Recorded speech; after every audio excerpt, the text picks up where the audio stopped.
कांग्रेस की जनाक्रोश यात्रा के दौरान मिल रहे जनसमर्थन को देखकर पार्टी के नेता उत्साहित नजर आ रहे हैं। उनके बयानों में आत्मविश्वास से लबरेज होने की झलक स्पष्ट दिख रही है। कुछ ऐसा ही नज़ारा रावगढ़ में देखा, जहां जनाक्रोश रैली को संबोधित कर रहे चांचौड़ा विधायक लक्ष्मण सिंह ने अपने अंदाज में सबको गुदगुदाया। उन्होंने संघर्ष की कहानी भी इस अंदाज में सुनाई कि लोग हंस पड़े। बुधवार को गुना के हाट रोड पर सभा करने के बाद जनाक्रोश यात्रा देर रात रावगढ़ पहुंची थी। यहां आयोजित हुई सभा को संबोधित करने लक्ष्मण सिंह ने बताया कि उन्हें विधायक और अन्य पदों तक पहुंचने के लिए 35 साल लंबा संघर्ष करना पड़ा। इस बीच मंच पर बैठे अपने भतीजे और रावगढ़ विधायक जयवर्धन सिंह को दुलार भरे अंदाज में उन्होंने संबोधित किया। उनका कहना था कि कांग्रेस मजबूत हो चुकी है, अब जयवर्धन सिंह के नेतृत्व में युवाओं को इलाके में आगे बढ़ना है, भाजपा सरकार को उखाड़ना है। लक्ष्मण सिंह यही नहीं रुके, उन्होंने अपनी उम्र का हवाला देते हुए कहा कि वो 68 साल के भले ही हो चुके लेकिन बूढ़े नहीं हुए हैं। सिंह ने 78 साल के कांग्रेस नेता प्रतिपक्ष डॉक्टर गोविंद सिंह और राष्ट्रीय महासचिव शिव भाटिया की भी प्रशंसा की। लक्ष्मण सिंह ने ग्वालियर चंबल संभाग में कांग्रेस की आंधी होने का दावा करते हुए कहा कि इस बार क्षेत्र में भाजपा महज 4 से 5 सीटों पर सिमटेगी। भाजपा द्वारा सांसदों को टिकट देने पर चुटकी लेते हुए लक्ष्मण सिंह ने कहा कि भाजपा घबराई हुई है।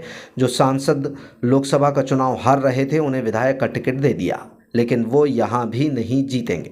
पथ पे हम खड़े हैं, जिस पथ पे खड़े, जो आज मुकाम पर हम पहुंचे हैं, बहुत बड़ा संघर्ष, 30 साल का संघर्ष, 35 साल का संघर्ष करके हम आए।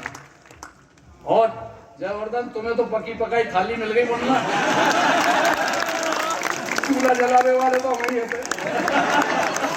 अब तुम युवा लोग हो, इसके साथी जो है, ठीक है, सब लोग मिलके और लड़ाई आगे जारी रखो। अब हम सब, मैं तो हो गया 68 का, पर मैं भी बुढ़ा नहीं हुआ।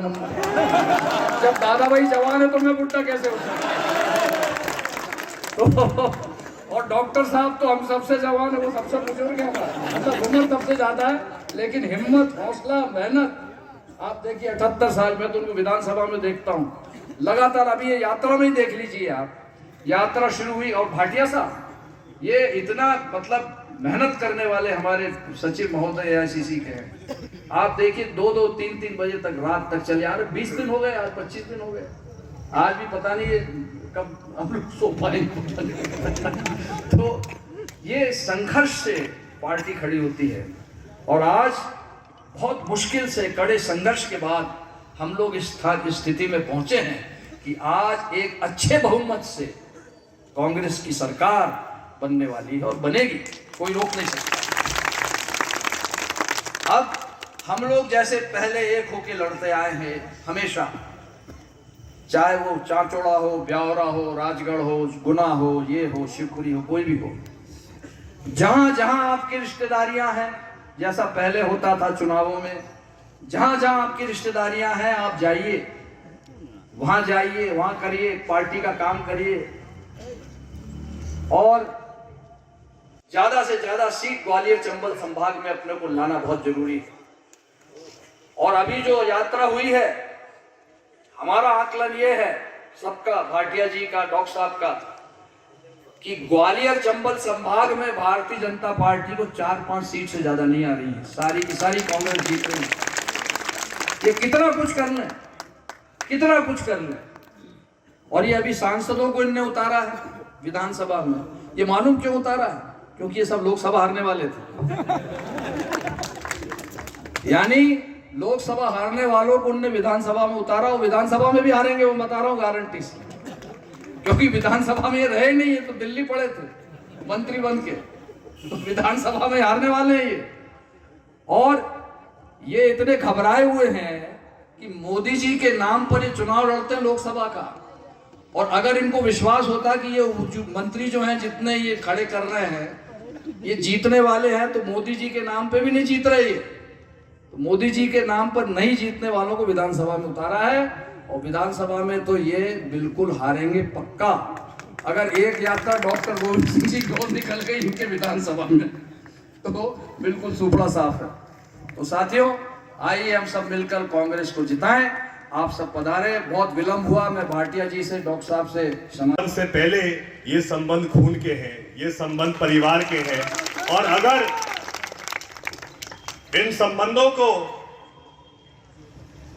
किसी ने ताकत दी है तो हमारे दोनों नेता बड़े साहब और छोटे साहब ने दिए।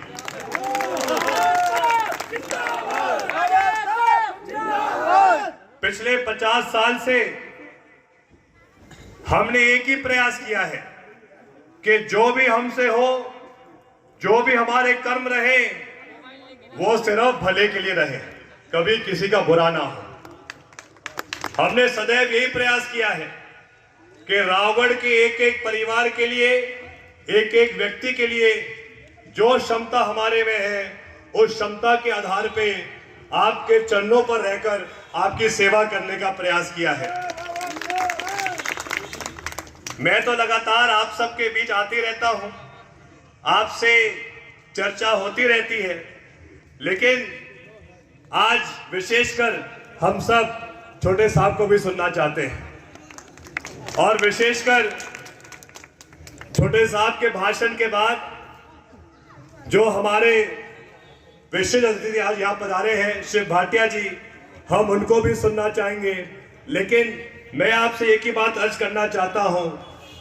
लगभग 3 हफ्ते पहले डॉक्टर गोविंद सिंह जी ने और शिव भाटिया जी ने ये जन आक्रोश यात्रा की शुरुआत श्योपुर से की थी और लगभग 20 दिन बाद आज इनकी यात्रा रावगढ़ पधारी है। और अगर आज जनता में आक्रोश है तो इस बात का आक्रोश है कि जो शुरुआत कमलनाथ जी ने, कांग्रेस सरकार ने कर्ज माफी की थी, इन लोगों ने सत्ता में आने के बाद उसको रोक दिया। अगर जनता में आक्रोश है तो इस बात का आक्रोश है कि पूरे मध्य प्रदेश में पिछले 1.5 साल से एक भी कुटीर किसी को नहीं मिल पाई है। अगर जनता में आक्रोश है तो इस बात का आक्रोश है कि आज भाजपा के राज में क्या एक भी काम बिना पैसे के होता है क्या? क्योंकि हर जगह भाजपा के दलाल हावी हो चुके हैं और इसीलिए आज आमजन पूरे प्रदेश भर में परिवर्तन जा रहा है। अगर आज जनता में आक्रोश है तो इस बात का आक्रोश है कि लाडली बहना में पहले कहा गया हर एक माता, हर एक बहन को लाभ मिलेगा, उसके बाद पलट गए, शर्तें आ गई, कोई बहन जिसकी आयु 23 वर्ष से कम की है उसको लाभ नहीं मिलेगा, कोई माता जिसकी उम्र 60 वर्ष से ऊपर की है उसको लाभ नहीं मिलेगा। ऐसा कर करके परिणाम ये हुआ है कि मुश्किल से आप पता करिए हर वार्ड में, हर पंचायत में अगर 100 माता बहनें हैं तो सिर्फ